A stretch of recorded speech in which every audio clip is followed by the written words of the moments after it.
सड़क पर बवाल, लोग तमाशबीन कैमरे रिकॉर्डिंग कर रहे हैं और दो लोग एक दूसरे पर बरस रहे हैं। पहले थप्पड़, फिर लात, फिर सड़क पर पटकनी।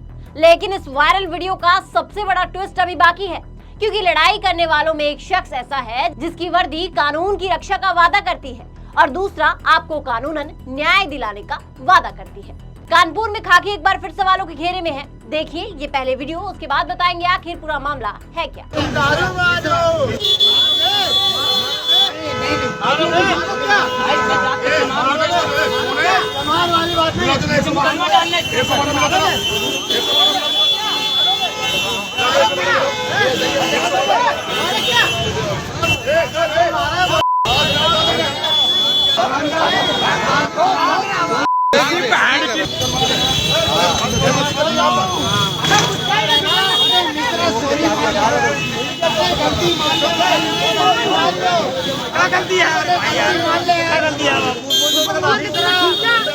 बदतमीजी कर रहा और क्या गलती कराओ। हाँ तेरी रुकिए 2 सेकंड।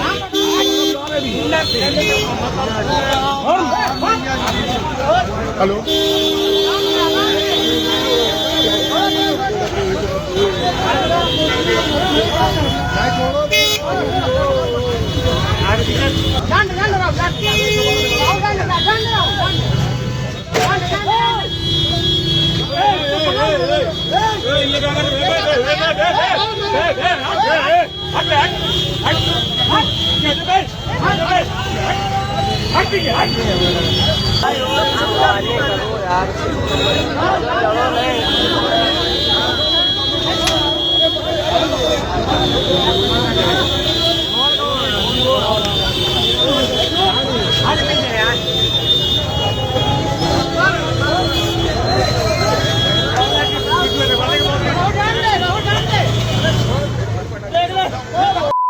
नमस्कार, आप सबका स्वागत है ट्रांसपोर्ट टीवी में। मैं हूं आपके साथ अनुराधा शर्मा सैनी और आप देख रहे हैं ब्रेकिंग न्यूज। जिस खाकी पर कानून की रक्षा की जिम्मेदारी है, वही अगर सड़क पर नशे में धुत होकर कानून को तार तार करने लगे तो सवाल उठना लाजमी है।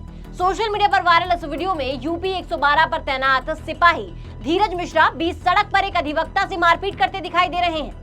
मामला कोतवाली क्षेत्र के गुप्तार घाट के पास का बताया जा रहा है, जहां मामूली विवाद देखते ही देखते हाथापाई में बदल गया। वीडियो में साफ दिखाई देता है कि पहले दोनों के बीच तीखी बहस होती है, फिर अधिवक्ता सिपाही को थप्पड़ मारता है और लात मारकर गिरा देता है। जवाब में सिपाही भी आपा खो देता है और अधिवक्ता का पैर पकड़कर उसे सड़क पर गिरा देता है। इसके बाद दोनों के बीच जमकर मारपीट होती है। सबसे हैरान करने वाली बात ये रही कि सड़क पर मौजूद लोग काफी देर तक तमाशबीन बने रहे। काफी देर बाद कुछ लोगों ने आगे आकर दोनों को अलग किया और विवाद शांत कराया। आप देखेंगे कि इस वीडियो में कई बार फाइटिंग राउंड जो है वो चला, लेकिन उसके बाद बीच में एक हेलमेट वाले रेफरी साहब आए और उन्होंने मामला शांत करवाया। लेकिन इसके बाद भी मामला थमा नहीं था।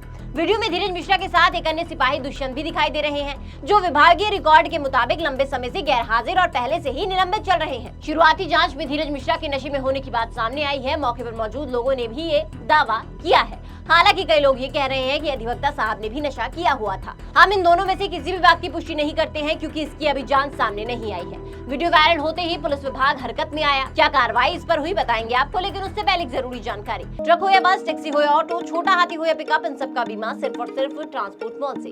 गाड़ी की आरसी और पुरानी बीमा पॉलिसी आप अभी भेजिए 90-831-90-831। देखिए वीडियो वायरल होता है तो पुलिस विभाग एक्शन में आता है। अनुशासनहीनता और अशोभनीय आचरण के आरोप में कांस्टेबल धीरज मिश्रा को तत्काल प्रभाव से निलंबित कर दिया गया। मामले की जांच एडीसीपी लाइंस को सौंप दी गई है। सोशल मीडिया पर एक वीडियो संज्ञान में आया है, जिसमें वर्दी में 2 आरक्षी संदिग्ध अवस्था में एक व्यक्ति के साथ झगड़ा करते हुए नजर आ रहे हैं। इस प्रकार की घटना की सूचना किसी भी अन्य अधिकारी को नहीं दी गई है। दोनों आरक्षियों में से एक आरक्षी काफी समय से निलंबित और गैरहाजिर चल रहा है। वीडियो में नजर आ रहा अन्य आरक्षी के इस अनुशासनहीनता और अशोभनीय व्यवहार के लिए निलंबित कर दिया गया है। इस प्रकरण में आगे की जांच एडीसीपी लाइन महोदय को दी गई है।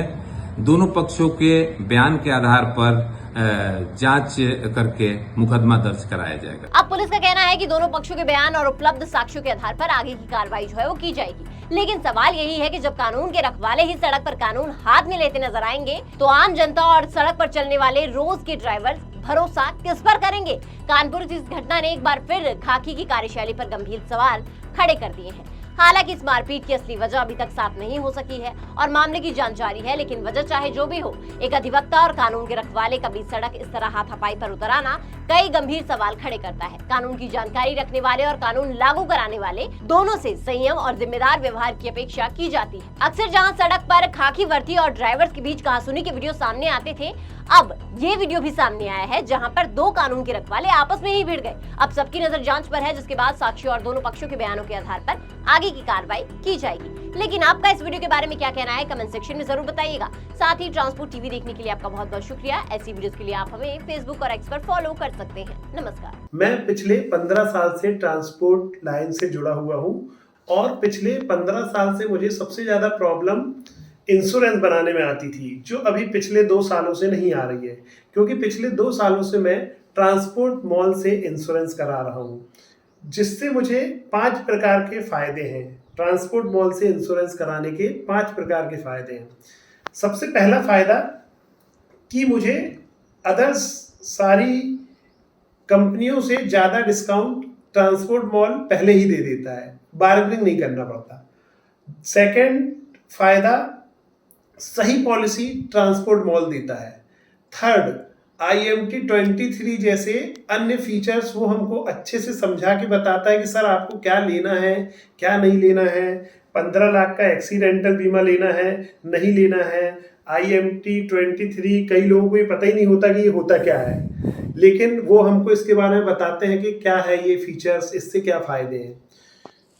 चौथा, 5वां और सबसे महत्वपूर्ण फीचर्स कि हमको इंश्योरेंस पॉलिसी तो कोई भी एजेंट बना के दे देता है, बट क्लेम के समय कोई भी एजेंट हमारी मदद करे या ना करे, या उसके हाथ में कुछ रहता नहीं है, क्योंकि एजेंट जो है वो उसको सैलरी और कमीशन मिलता है पॉलिसी बनाने पे, ना कि क्लेम दिलाने में। तो उसका कोई भी रोल नहीं रहता है क्लेम दिलाने में। तो सबसे महत्वपूर्ण ये है कि क्लेम आने के बाद ट्रांसपोर्ट मॉल हमारे को क्लेम दिलाने में मदद करता है, हर टाइप का सपोर्ट करता है कि हमारा क्लेम सेटल हो। अगर कोई प्रॉब्लम भी आती है तो ट्रांसपोर्ट मॉल हमारे साथ मिलके उस पर वर्क करता है। इन सभी चीज़ों से मुझे ट्रांसपोर्ट मॉल की पॉलिसी सबसे अच्छी लगती है और मैं मेरी सारी गाड़ियों का बीमा ट्रांसपोर्ट मॉल से कराता हूँ।